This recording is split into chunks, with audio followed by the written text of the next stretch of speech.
Good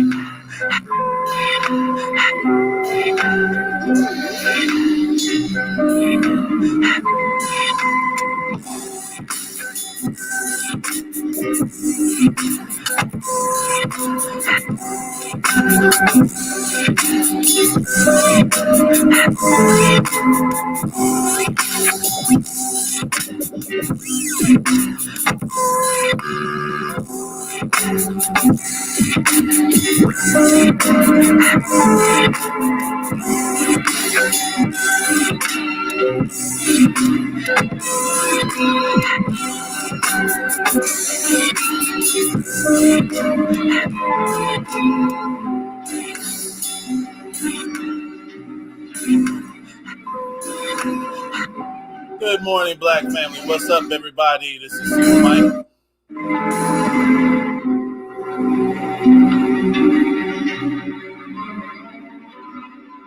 We'll get into a few things this morning. Bill Cosby,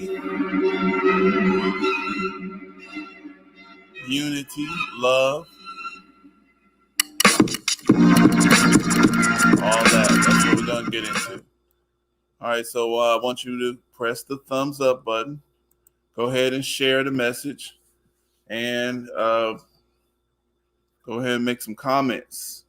Let me know what you're thinking about, what's going on with you guys, what's happening.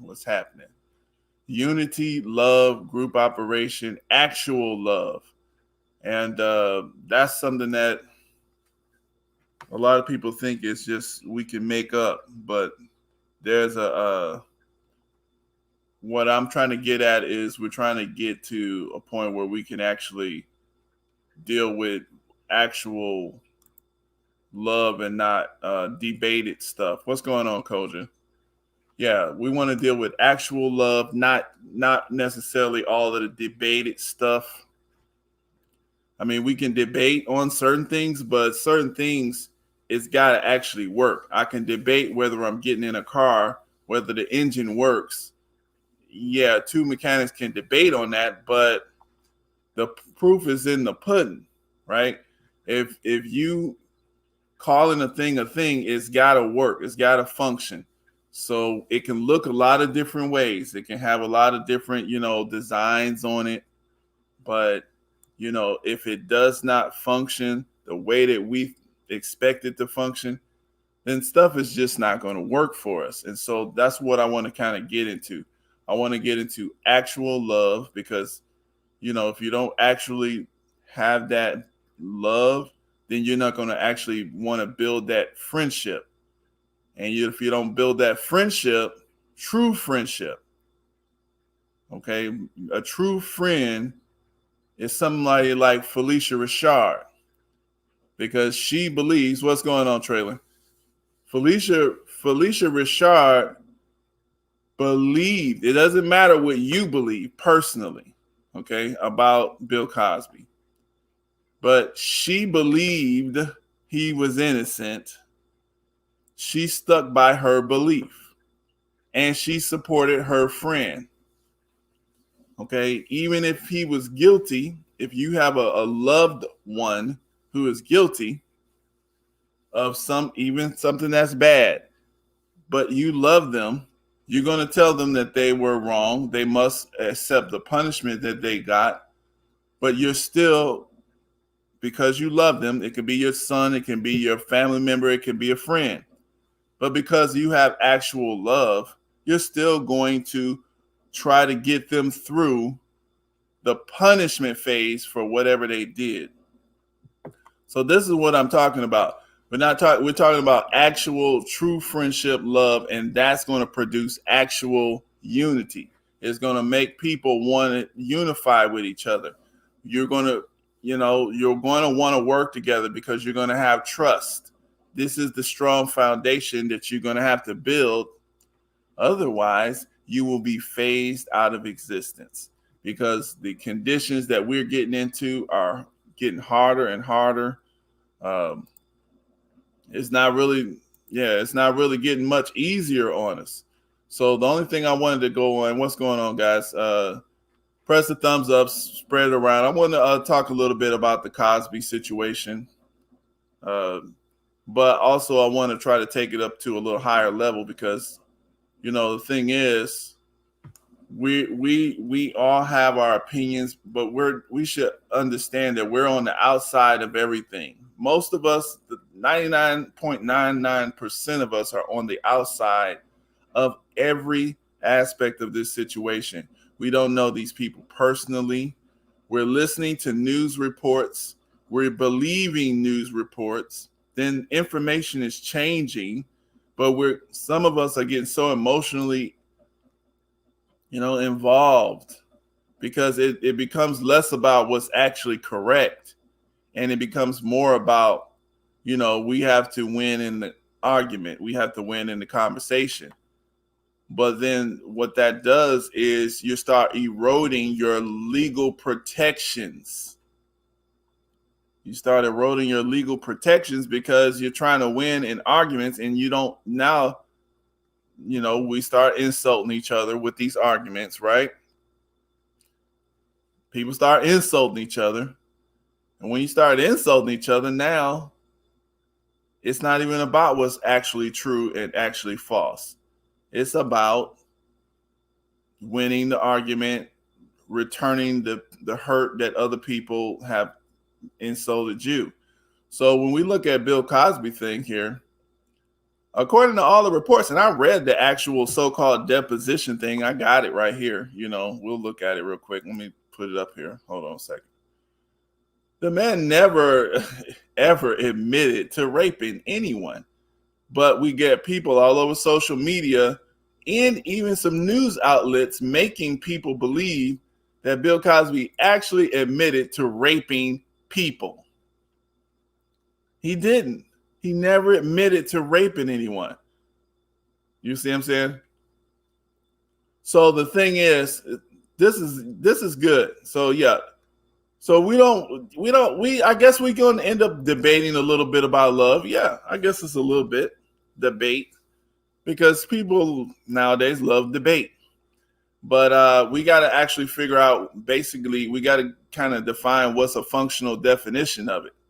It's got to function. I mean, we got to be basically some consistencies. What are the products of love? I mean, what do we see when we say something is love? I mean, and I'm talking about a functional definition. I'm not talking about the sex and all this the stuff that can be, because when somebody says I love you, it's not just a saying. This is a action. This is something that is actually, useful here. Okay, so that's what we're trying to deal with here. Now the thing is, because the thing is, nothing gets produced. To me, love is the motivation for producing something. You have no reason to do anything unless you have that emotional or what I would call the motivation. Why are you motivated to do anything? If it's not about danger, if it's not about punishment, if it's not about reward, why are you doing anything? You have to have a love for something. You have to have some sort of motivation. And I'm just going to say that love is the basic motivation for everything. If you love your life, then you're going to try to protect your life. You don't want to, these are the foundational motivations here. You're trying to develop something. You see what I'm saying? You care about something. You see, so that's what I'm going to say that love, the foundational definition of. And this needs to be clear to people because, like it's earlier, actually yesterday, my nephew, he got on social media. He was so distraught, and he's married, and, they basically came out to California not to visit me, but they thought they was going to go out there and become a star, I guess, down there in LA. And I guess his wife, his wife, because they're married, I guess it was too stressful for her. And I guess she just up and left. She just up and left. She took the baby and left. So he's going through a process right there. And I kept hearing him as he was going through his rants. He's talking about, she did this for no reason. She just up and left us. She just abandoned us because she took her child, and he has a child by a woman earlier. His older child is by someone else. So she took the child and they just left. Got on some bus or train or whatever they got on, a plane ticket or something, and he tripping. So that's also important because people don't know what's going on. I'm gonna show a couple of clips, and then if y'all want to talk, we're gonna talk about this a little bit. Hold on here. I want to show something though. I want to get into this Cosby thing though. Let me get here. Hold on, guys.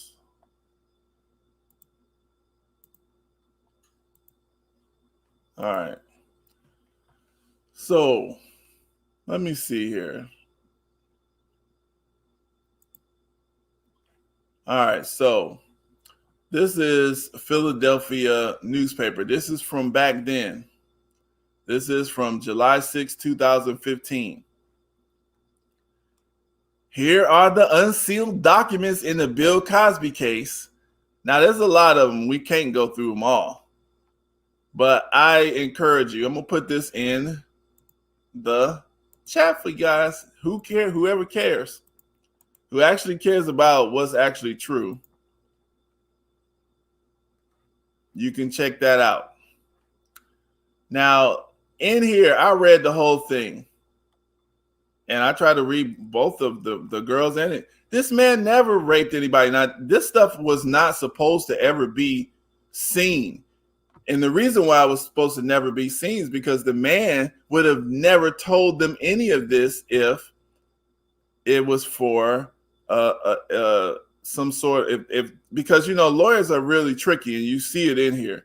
The lawyers were, he's an older guy, and even if you're not older, with these type of questions, you can incriminate yourself by mistake. You see what I'm saying? And these lawyers, the lawyer for the plaintiff, which is Andrea Constance, she was really trying to trick Bill Cosby. She didn't let him read any notes, any previous statements that he said. She didn't, so she was really trying to get him to say some stuff. And she did get him to say something that was a mistake, which was that Quaalude thing. And that Quaalude stuff was from the 70s. Let me just try to go to that part. Let me see this, da.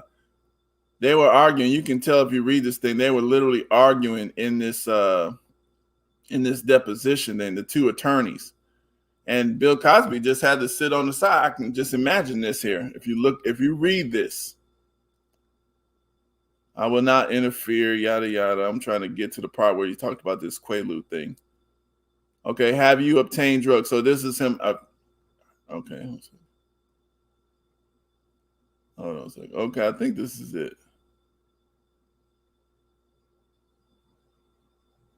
Have you obtained drugs? Okay, let's read here. I'm gonna read a little bit before here. So this is the part about the Quaaludes. Now keep in mind, the Quaaludes are not the actual drug that he's even in here for, because Andrea Constance, there was no Quaaludes even nowhere around, because that incident had happened in 2004. But people, they just kept running with the Quaaludes because they know that is the point in time that Bill Cosby made a mistake in his answer here. And he literally corrected himself because he was confused with that answer. So it says O'Connor is Cosby's attorney. You're deliberately disrupting this. Yeah, okay. So the Troy is the Andrea's attorney. O'Connor, you're deliberately disrupting this deposition. Now you have made that position clear. I believe that you are wrong. We do not agree that the drug that was given to our client was Benadryl. Okay. So They don't. Now, this attorney here is saying that this is her attorney. She's saying this is big here because she's saying that the Cosby attorney is saying that the drug is Benadryl, which is legal. She said she had a headache, and so he gave her some Benadryl. But they're trying to get Cosby they're trying to get some Quaalude thing. Now, keep in mind, by this point in time, Quaaludes had I think that you couldn't even get Quaaludes hardly. The doctor had died in like 20 years prior to that.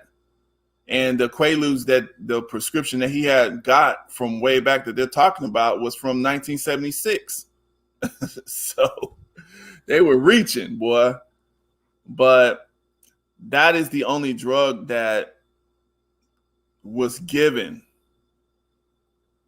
Okay. So that was the only drug that this deposition says was given. I'll say it that way. Benadryl. Okay. But the attorney says here, her attorney says, we don't believe that the drug was given to we don't believe that the drug was given to our client was Benadryl. We have the right to explore, especially now that your client has admitted illegally obtaining another drug, which could have a similar effect. We have the right to explore whether or not he has done that, if that is a pattern in his life. So they're looking for some kind of pattern they can catch him on. Way back from the 70s, 30 years earlier. Okay, so, I mean, that's what they want to do. Okay, so his attorney is like, here's what you have the right to explore. You have the right to explore what he gave your client. That's what his attorney says. And Andrea's attorney's like, you have made that position clear, and now let's move on. And Cosby's attorney's like, I will not interfere. You do not have a right to suggest that his candid admission in 1976 that he gave this, and they blot out this individual's name, that he gave this such and such Quaaludes, which seems to disturb you. His admission in that regard continued through 2006. So he had kept saying that way back in 1976 that he gave that one individual Quaalude, which was legal back then. And that, so that's what they was doing back then. All right. That I'm not going to allow to happen. Stick to the Jane Doe, ask whatever questions you want, and move on to your client, because she's not even asking about her particular client here. If you think she got Quaaludes from the 70s, ask the question. You have said that several times, sir. I will ask you to stop disrupting this deposition. I assure you that all these interruptions will be brought to the court. Now she's threatening an attorney. All right, so now I'm trying to say, have you obtained any have you obtained drugs, any type of drug that will have the same effect as Quaaludes from any source since the time you got the Quaaludes to the time that you no longer had an association with our client? And then here's Cosby attorney interrupt again.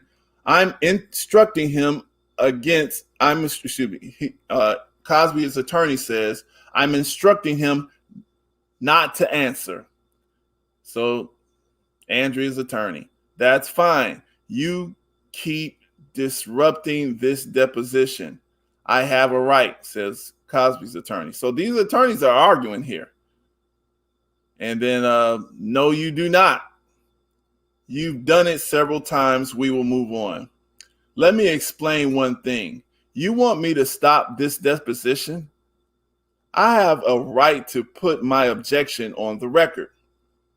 You have done that. You do not have that right. You repeated.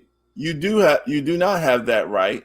You repeated several times, this is enough. Now let's move on. No one is going to threaten me, Dolores. This is enough. I've had enough of you with your, and then they cut that out. If you want to walk out, go ahead. So she told the attorney to walk out. Of course, he's not going to walk out. I'm not walking out. Stop interrupting. So she says, do not ever talk to me that way again. Stop interrupting. So you see, they're battling, right? So you got to think about the situation. And Cosby's sitting there. He's like, what in the hell is going on here? You know, an illegal drug for sexual purpose. Okay, so let's see. The issue of defendants' willingness and ability. So this is what the plaintiff, which is Andrea's attorney, this is her little notes, right, that she's writing, right, to kind of give some explanation to what's going on. So the issue of defendants' willingness and ability to obtain an illegal drug for a sexual purpose is crucial to plaintiff's case. Defense counsel was unscrupulous in his total disrespect for not only the federal rules of civil procedure, but also the Pennsylvania Code of Civility. Counsel's conduct does not represent advocacy. It is turning a deposition into a carnival. And in that sense, it is a degradation to the process which lawyers take an oath to uphold. At this point in time, despite a previous written agreement to the contrary, counsel took the position that he would not permit the deposition of the defendant to continue beyond 4 p.m. that day. It was clearly his intention to consume large periods of time by incessant, repetitive speaking objections. So now they make a statement here to police to rule these 415 witnesses. And this 415 code is some kind of code that they got in the way you handle certain witnesses. So the defendant was questioned about a rule 415, yada, yada. Let me see. I don't really want to read all that. Y'all can read this part, but I just want to see these. I want to get to Cosby's statement. Okay, here it is. So the defendant was questioned about a rule 415 witness statement in which she stated that, now that's one of the Jane Does. That's not Andrea Constance here. So one of the 415 rule witnesses stated, in which she stated at age 19, she met the defendant who had sex with her after giving her Quaaludes. Her statement was ambiguous about whether or not they continued to see each other or simply met again 2 years later. Defense counsel repeatedly interjected himself into the testimony, giving his version of the incident and once again denying the applicability of Rule 30 to the proceedings. And so this is the witness. This is Cosby. That's her statement. I don't know. How many years ago are we talking about? 1907, what? And then Cosby attorney says 6. He finishes the 6. And then the plaintiff's attorney, Andrea's attorney, is like, and she asks another question to Cosby. You thought it was later than that? And the Cosby's attorney's like, he met her 2 years later. And so she's trying to catch him in something here. But Cosby's attorney is working his money. He's earning his money. He's defending the heck out of his client, which that's what you pay him for, right? So you thought it was later than that? This is what and O'Connor's like, he met her 2 years later. I met Miss, and they redacted, in Las Vegas. She meets me backstage. I give her quaaludes. We then have sex. I do not, I can't judge at this time what she knows about herself for 19 years, a passive personality, you know, such. And then he mentions her name. She was sweet in her personality as far as I was concerned, well mannered, didn't demand or give a feeling that she was above anyone. If anything, I think she was very well, have been very happy to be around the show business surroundings. And so Andrea's attorney's like, starstruck? You'll have to ask her, Cosby says. So you wouldn't disagree with her when she says in the report that she was starstruck. And here comes Cosby's attorney. He's like, I object to the form. He just answered the question. He said, ask her. Then you ask the same question again. I object to the form of the question. And then her attorney's like, Andrea's attorney's like, you can answer.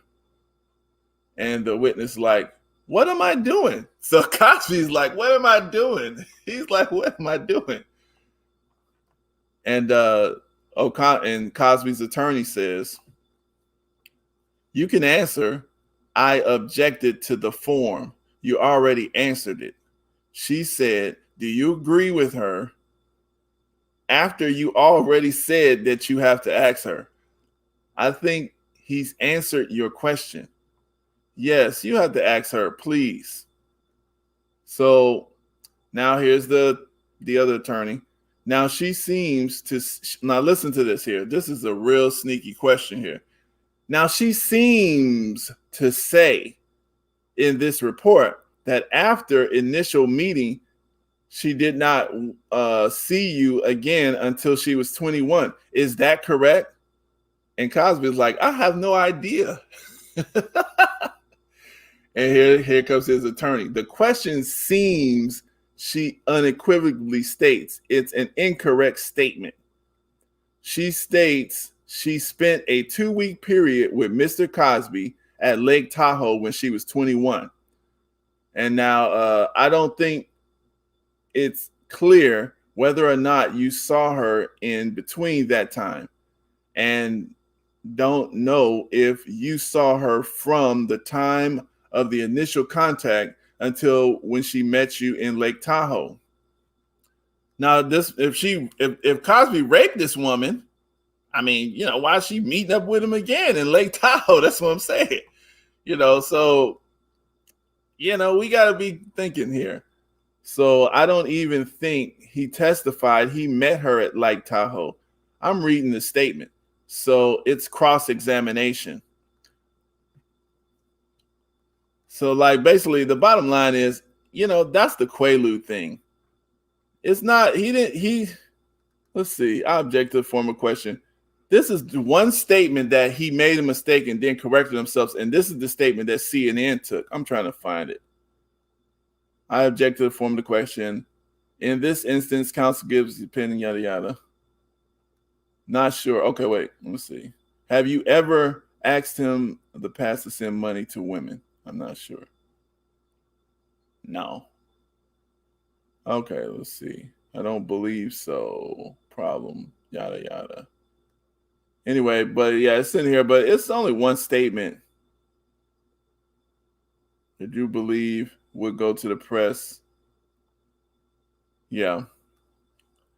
Anyway, but I implore anybody, if you feel like it, go through here. I didn't see the only drug I see in here name is Benadryl to Andre Constance and Quaaludes for some people in 1976.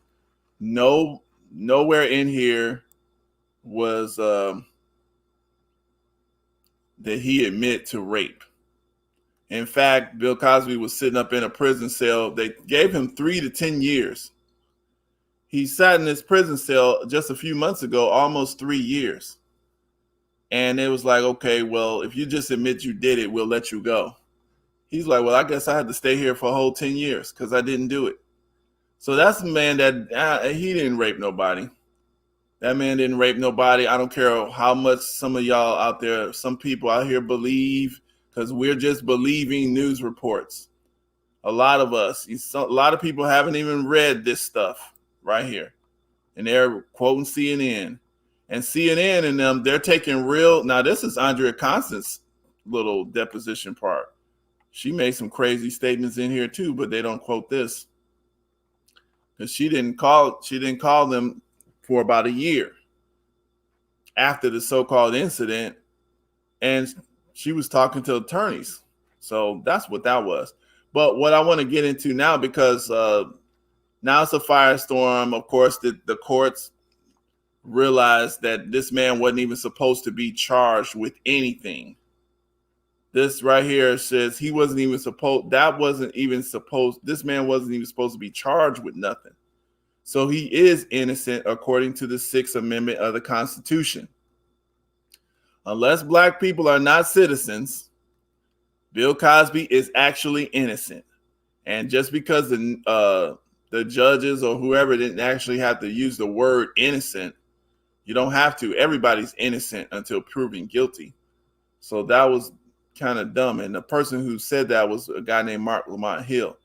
Like we can see here that Jason Black says, this is the same CNN that supports Joe Biden and ignores his female accusers.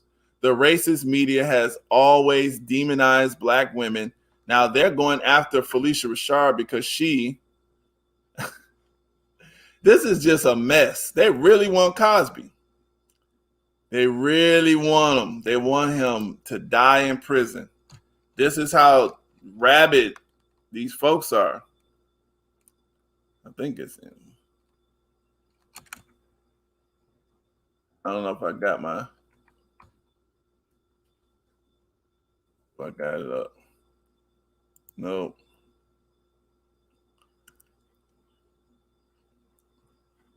Let's see. Yeah, but they really want Cosby. Let me see. Felicia Rashard, here she is. And she haven't taken it down either. She's like, that's her dad trying to go to her page. But she put the Cosby statement up. I fully support the survivors, and she still got it up. She's like, I fully support. Stop moving. But she basically still support Bill Cosby. And that's her friend. And now they want to fire her from the dean. She's the dean of Howard University. They want to fire her over this. This is the type of conversations people are having here. I got somebody bugging me on Twitter about some stupid stuff. What is this? Porgy. Oh man. But yeah, I mean, the thing is, this is so divisive. I mean, it's just not just something like this, but this is just a prime example of how divisive. Just something that the man is actually innocent. Then you got all of these towns. We have a situation where we have Tulsa, Oklahoma, Rosewood, all of these places that have hold on a second. I'm gonna have a little conversation, then we're gonna go. Hold on.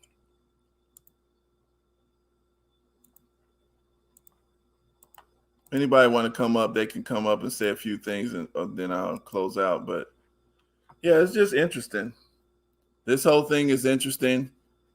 I believe that this is very important because what Bill Cosby kind of represented, what he does represent, is the solution. You have to, when he put that family in front of everybody, he put a image of family. Bill Cosby put an image of family in front of everybody. And when he did that, that made millions of people want to have their own family. They wanted to reproduce what he had. And that's with families, people wanted to reproduce that. And with families, that's how you can't just say go love each other. But with families, you can produce love. You can produce the unity. Read Benadryl. Read it. I got it right here. Let's look at it. Benadryl, you can go ahead and Google it. Let's do it. It'll show you that Benadryl is straight up headache medicine. That's what it's for. I mean, yeah, come on up here, guys. Let's see. What's going on, Koja? Nothing. How you doing? Good. What's up? What's going on? What's on your mind? Not much, but sometimes predators become prey. Now, legal and moral are two different things. Mm-hmm. Legally, he may or may not have done nothing. I didn't follow it that closely. Mm-hmm. Morally, sometimes you reap what you sow, and he may have been predatory by being a thing where a lot of people in the, not just the black community, but I'm speaking about the black community, accept as and have accepted as okay. Older men going after younger girls. Now, I'm not sure his age was then, but if you 40 and you going out, you don't know dad want a 40-year-old preying on their 18-year-old or 19-year-old. Yep. Is it legal? Yes. Are they equally yoked? Are they on the same level? Especially an older man in Hollywood with more resources. So legally, he may not have been. Morally, he is a time, especially when he was up there being the moral compass of a lot of black men. And this is what people need to realize is that television is fake. Because almost every person that sat up there on that television and relayed a certain thing have been caught by them same lies. You know, America is not honest about our proclivities and the things we like and do. Right. But he cannot expect that somebody wasn't going to come back and point fingers at him when he was up there talking about what he was talking about. Black men with their pants hanging down. So, he told the people to pull their pants up. He was criticizing the ratchetness. Well, he was telling people to pull his pants up, but he was around there telling them girls to pull their pants down. See? So, you know, if you want to pick these moral high grounds and stuff, which one better, which one worse? Right. You walk around with your pants hanging down, or you going in back rooms giving. And Benadryl is not what you give for a headache. And Benadryl for a person who don't take it will knock you the fuck out. You put Benadryl with a drink, it will knock you out, especially for somebody. I'm not saying that, I don't know that girl's age. A person that don't drink, you remember your first drink, you got drunk off a half of what they call them things, them little peach things and stuff. A little cooler. You got drunk off a half a cooler. Now, I'm not saying her age or not, but I know a half a cooler and a Benadryl to somebody who don't drink will knock you out to the next day, especially if you're young. I haven't actually taken it, but this lady here, this is who they said gave her. She literally took the Benadryl. This is the statement right here. She makes it right here. Yeah. But the thing is, she literally says right here. I mean, I'll play it, but anyway, the point is, she literally said, you know, she was having a headache or something like that. He broke a pill in half, and he broke one of them in half and gave all three to her. And now, the control on medications then and now are different, because there are things now that strictly require a prescription. For example, Zantac had to have a prescription, and drugs do have multiple classifications to them and multiple uses. So Benadryl is not just classified as an antihistamine; it has multiple classifications. Right. And I want to think one of them is sleep aid. Yeah, it is that too. It's not the strongest one we have now, but back then, given probably the lack of availability of it. Like you could go in the Dollar Tree and get it now. You could go in the convenience store, but you probably back then could not go and get it. And so people now everybody take Tylenol PM. Right. Because this was in 2004 though. See, that's what I'm saying. Like this, the one what I'm trying to show people, like Bill Cosby, yeah, he was doing dirt. And I agree with you 1,000%. This man was cheating on his wife. He literally deserves, and he was being moralizing on people. All that is true. But this is where I got to say that, especially the ones of us that are a little bit more intelligent and everything. He don't deserve to go to prison. When we allow a courtroom to break and violate constitutional amendments just to get somebody put in jail, and just because we don't like them, maybe they did something bad and actually bad.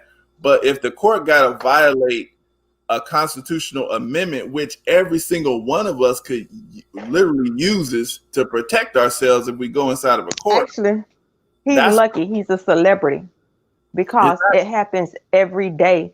And what people don't really realize, it happened to him, and he is a multi-millionaire. It happens every day on the lower levels. And I just shared this story. My daughter was the victim of a child-on-child inappropriate touching. My niece was 8. My daughter was 4. She got my daughter tablet because my daughter used to go over there. My sister used to keep her. Took a video, not pictures, a video of my daughter's vagina. My 16-year-old son smoked weed.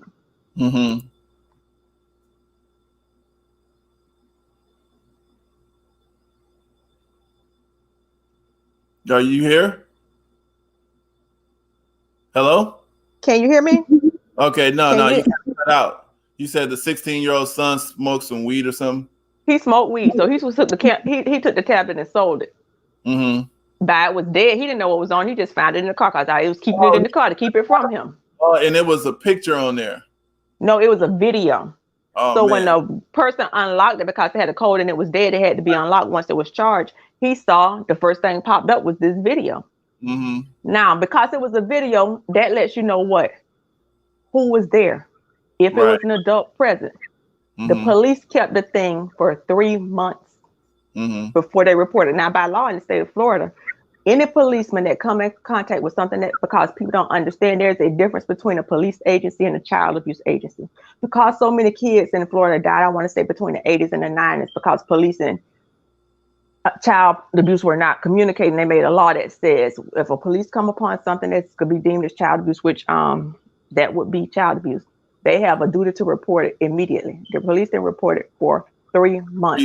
Now, you know, if that police thought my son was really the perpetrator, he would not have let my son live in the house for 3 months. Now, you know, it also have a geolocator on all videos that can say where it was. But nowhere was it mentioned in the court paperwork that there was a video, because a video would say, well, who the hell was in the video? Was he in the video? Right. No, they didn't even mention it to me. It wasn't until they went to my sister's house to investigate her. But I said, it's not even my house. This is not my house. And I saw the dog thing. I was like, this is my sister's house. They couldn't show me the video. They couldn't show me the tapes. And the police did what they do, which is lie. It's like, oh, I was like, well, they showed me a picture of my daughter in clothes because they showed me 2 children. And they say DCF's going to come by. Now, they use DCF to circumvent having to Mirandize people and to gather information. Come to find out, you know, by the fact they went through dependency court, which you have even less rights and constitutional protections. The records are private because they say it's deemed with children. So most people would never know. And if you expose them or put them out there, you can be arrested. I can be arrested if I put these records out there. So it does happen. But I had enough sense to know. And when you go to the courtroom, they try to direct everybody to go sign up. You would think you're signing in that you're here for court. But no, what you're signing up for is a public defender. A public defender. So everything that you sign can go to that public defender, and they can make decisions related to your case without even notifying you. Dang. They tricked right there in the court. DCF came to me and they wanted to forensic interview my daughter, you know, like the modern day version of the doll. And I was like, oh, because they had lied to me and the police. I was like, okay, well, as long as I'm able to, go in another room, I'm thinking they're going to have a two-way mirror or a camera. Like, oh, no, you can't see this and you would never be able to see it. I Oh was like, no. oh, really? So Uh-uh. they did an I said, well, you're going to have to take me to court to do this here because all of the lies, And so they did an emergency hearing. They didn't notify me for a couple of days later, emergency hearing. But when they notified me of the emergency hearing, it was after 5 o'clock to ensure that I would not be able to have an attorney when I went there. But I had experience with the legal system. Right. When I went to court, I said they notified me after 5 p.m. and they didn't notify me of the courtroom until 8 p.m. I would like for you to pause this hearing and let me get an attorney. Right. And I said, the only thing I'm asking for is a copy of the forensic interview. Well, there was a lawyer in there. He couldn't approach me. He gave me the number to another guy, Andrew Holness. When I met with the guy, he said he had another client that almost went to prison because they denied that a forensic interview was done, which by law in the statutes it states it must be done. They denied it. And when they did, but they found reference to it in notes, and people didn't even realize they actually have two computer systems, one for DCF and one for the Child Protection Team, which are two different agencies, but people will think they're one. And so after that, he said the guy almost went to prison, but when they found out about it and they looked at the forensic interview, they had used totally wrong techniques. They had used leading techniques and had to throw out the whole thing. So I definitely know that maybe my son, me and him had gotten some stuff, and he had a fight in school that they wanted to criminalize him as a sexual. My son would have been in prison now. And it's not right that they do it. And I'm not saying that it's right, but I'm saying in the court of public opinion and stuff and how we take these moral high grounds. But check this out, though. He's supposed to get some clap back on the moral level. I can't say nothing about the legal level because I did not follow the case. But I do know it happens a lot more, and they will use this case. But this happens to Black boys all over the country. It's thousands and hundreds of thousands. But the thing is, what I'm going to say here is like this, just like what your situation said. Actually, some of these so-called celebrities, well, not even celebrities, but even just like this, the regular dude here, but when they use that media and run your case through that court of public opinion, especially when nobody knows who you are, and they just how they report stories on people and they say, oh, he was convicted of murder, or police say, this guy murdered. Now they're telling you a correct statement that police said it, but we don't know if it's actually true. The one thing I didn't add was that it wasn't mentioned in any of the court paperwork. There was an actual video recording. They only mentioned photos, and I think the photos were obtained actually from the videotape. I don't know if they were actual physical photos or if they were obtained from the video recording, but it was nowhere listed in the paperwork. So I do know how these cops and stuff play games, but there is no system in place to even address internal affairs. I did an internal affairs investigation. Nothing happened. And that police officer that detective will probably get promoted. Oh, yeah. Well, I mean, that's the thing, though. What I'm saying is, too, is like, that's why I'm saying that sometimes we got to just be a little careful. And when people start dismissing, oh, well, he got off on a technicality. I mean, you're violating people's rights. And yeah, it might, you can call it some things a technicality, but why? I mean, if the professionals are using these technicalities to abuse people. Sometimes the technicality is evidence sitting right on the shelf in the evidence. Like there have been people exonerated. A technicality. And like I said, I'm not saying that Bill Cosby, I know why he went through what he went through, because he was wrong. So that's the bottom line. He was wrong. But when somebody is wrong on one level, then you try to step it up just because you don't like him. That don't make him what they try to portray him as. That's all. Do it make him predatory on the moral level? Yes. Right. Do it make him a rapist? No. Do it make him a Jello pop pudding? Hey, Dr. Cosby. Right. No. And then now something wrong when they're going after Felicia Rashard. I'm like, okay. They're going after the Cosby. She got a job at Howard University. They're going after her just because she put out a tweet talking about a grave injustice was reversed. She Now they had want to fire her. And for every action, there's a reaction. And I'm sure she knew when she put out that tweet that she took a calculated risk that there was going to be some clapback. She knew that. And she said it was worth it to defend my friend. Yeah. And now that's why I put the friendship up there. Because see, that's what I'm saying. I admire that. I admire that because see, this got a lot of people not keep in mind, and the reason why I admire it is because of this.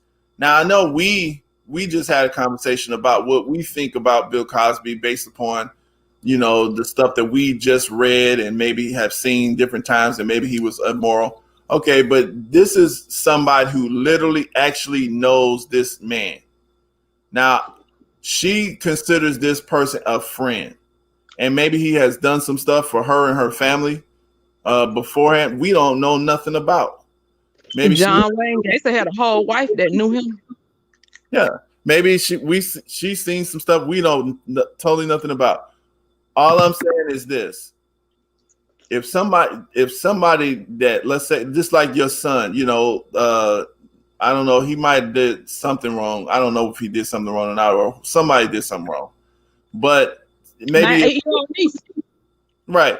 Yeah, that's what I'm saying. So, but the point is, okay, maybe they need to be punished too for whatever they did wrong. But the 8-year-old, there is actually no well, I'm just saying, I'm not saying there's no punishment for show me yours, I'll show you mine. Right. But I'm saying this. Hear me what I'm saying. I'm not saying. Okay, but what I'm saying here, maybe there does need to be a punishment. I'm not saying what that punishment is. I'm not saying that they need to be turned into some type of rapist or an evil person because of an 8-year-old incident that happened that was maybe not right. So maybe they do need some type. But all I'm saying is that family, there's some things that just need a certain type of punishment. We shouldn't be going overboard with it, right? Just because we didn't like what happened. And that's what happens, I think, a lot of times with this media. They divide and conquer. That's literally how divide and conquer happens. That's how it is. That's the same thing. If you start going over there in Africa and start looking at that history, you got these tribes. They was doing work with each other, and maybe they had some type of issue or fight or some type of war. Now they're the enemy, and here come, okay, well, you beat them, then we'll buy them. You can sell them to us as slaves. Okay, so they didn't see each other no more as rivals. Maybe they have family blood ties together or something. And then when one get turned into slavery, then the other one's weak, and they get turned to slavery too. So that's one of the first things they said is, what is it, the 8 stages of genocide or whatever. The first thing you have to do is dehumanize somebody, and that is what we actually saw during the election. When Donald Trump was calling people all those, what he called them, rats, did he refer to them? All those terms. That was like the first stage for you to get. Media?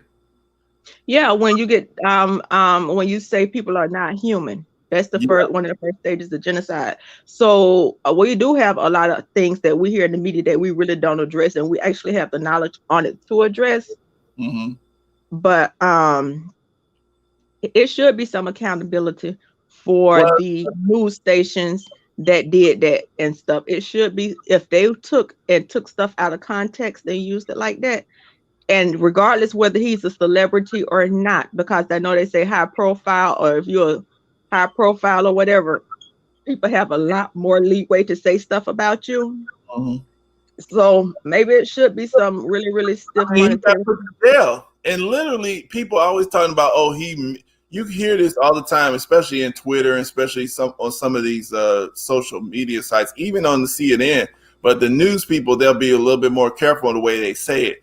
They said he admitted in a sworn position that he offered quaaludes to women for sex. So that's actually true, but they kind of make it seem like. And that's a different from anybody who got common sense, if that's exactly what they said, and I haven't read it, offer is a different thing than snuck in. Yeah, or drug. So anybody, and that's where we have to learn to be thinkers. Because if I say offer, yeah, some people like to do coke when they fuck. They're talking about mollies all the time on the and some people choose to willingly take it. So if I'm offering it to you and you're knowing what it was, that is not me doping you. Now I'm gonna play this one little part here, and it's because it's real quick. And she literally says, "I took it." He offered it. That's like with T.I. and Tiny. Now the thing what they were saying about them was that the girls didn't know, some of them. Yeah, that's different. And then they say some of them did. I don't know. Yeah, because I remember they was accusing them, but that was kind of, yeah, let me see something. Oh, this is it right here. Let me see. This right here, this woman. And then we're going to close our, hold on. Blue pills. Blue pills. He had 3 blue pills in his hand. 3 blue pills. 3 blue pills. And I said, what are those? And he said, they'll help you relax. And I said, like, are they natural? Are they like a herbal remedy? He said, no, they're your friends. Just put them down. They're your friends. They're your friends. Just put them down. Swallow. And he hands me some water. I get some water somehow, and I swallow the 3 pills down. Why do you do that? I took them because I trusted that they would maybe just help me feel a little more relaxed. You trusted him? Yes, I did. Yes, I did. No, bitch. How she is? How she is now? Rape you. That's all I'm saying. How old is she now? I don't know how old this woman is. Because if she anywhere in her 40s to 50s, that bitch knew Nancy Reagan was saying, just say no to drugs. They had a whole fucking campaign on it because I remember it. So she knew it didn't hell. You don't be, and all the black exploitation movies and pimpology movies came out in the 70s. That whore knows she wasn't supposed to be taking drugs. Keep in mind, Culture, keep in mind, this ain't in the 70s. This actually with her. This happened in 2004. Oh, hell to the no. Yeah, that was 2004 with her. No. Because I wonder if she ever told her kids, don't take medicine, don't take strange pills for men if she got kids. Because I know it's like with a lady. She's with a lady. Or even women. Right. But the thing is, though, I mean, you know, I just want people to, you know, it seemed crazy because, like, I know it seems like it's just celebrity stuff, but really this right here actually is very important because it actually is dealing with very important violations of, like, the actual Constitution. And it highlights, like you said before, thousands and thousands of young people, black people especially, we getting hemmed up by laws because they don't have the money that Bill Cosby got to defend themselves. She didn't even call the attorneys she didn't call the police. She called them to get money. You know what I'm saying? It was all about money. It was never about like, oh, he hurt me and I want to, you know, press charge. I want him to go to jail and be punished or something. It was never about that. It was like she called a year after that happened, and then it's right there in those little depositions. That's her part where she admits. Pay me for my pain. Or my like a pain. He paid her $3 million. You know, if you get hit, you're going to put on, in a car accident, you're going to put on that neck brace. So she just trying to put on her neck brace and get paid. So the thing is, he already gave that woman $3 million. She already got the $3 million. But then they got mad at Cosby later. And then Gloria Allred found her and figured out a way to unseal this deposition. And then they threatened Cosby. They was like, okay, you're going to have to create this we need $100 million. I forgot what it's called. Some kind of thing. It's some kind of investment thing where it will keep paying all these women for a while. And basically it's going to be $100 million and then this will go away. And he was like, pussy cost. So that's why these black men need to stop chasing ass because you're going to pay now or pay later like the IRS, and they're going to have tax and penalties. And that's why I agree with you earlier. He did need to go to jail, and I know why he in jail, because he got a beautiful wife, Bill Cosby, stuck by him, and he had the nerve to cheat on that woman. And so there you go. And then I said, Camille was too old for him, because you know how y'all men is. Well, some of us. Yeah, my coworker gonna tell me his wife old. I was like, hey, how your wife old? You older than your wife. What that make you? And he started laughing. That's not the mess. Yeah, you know, just. Hey, we about to get out though, but I appreciate you, Koji. And, right. Yeah, we about to head it out because I don't like no real long streams. It's an hour. All right. Good night. All right, good night. Peace. Good day, whatever. Yeah. Here we go. So anyway, guys, that's pretty much it. And I just, like I said, I think Bill Cosby did need to go to jail or did need to go through some stuff. I hope he sues everybody and he can sue. And I hope that he sets that $100 million fund up to try to get all of these other young men who's being railroaded by this system out of the system. Because, what he had to go through, I'm sure he was in there, he was talking to people, and, it ain't no joke. And this is the responsibility of people. This is the responsibility. Hold on, I'm actually trying to do something, but this is the responsibility of the elders, because they love the future. If you don't love the future, you don't love the people. If you don't love the community, if you really want to pull their pants up and consider you a hero, go ahead and set up that fund to help all the other people fight this unjust system and stop stealing the family money out of everybody trying to fight them. Go ahead and set up something to try to get all of these people out of jail being railroaded, Mr. Cosby. All right, y'all. Peace. Super Mike out.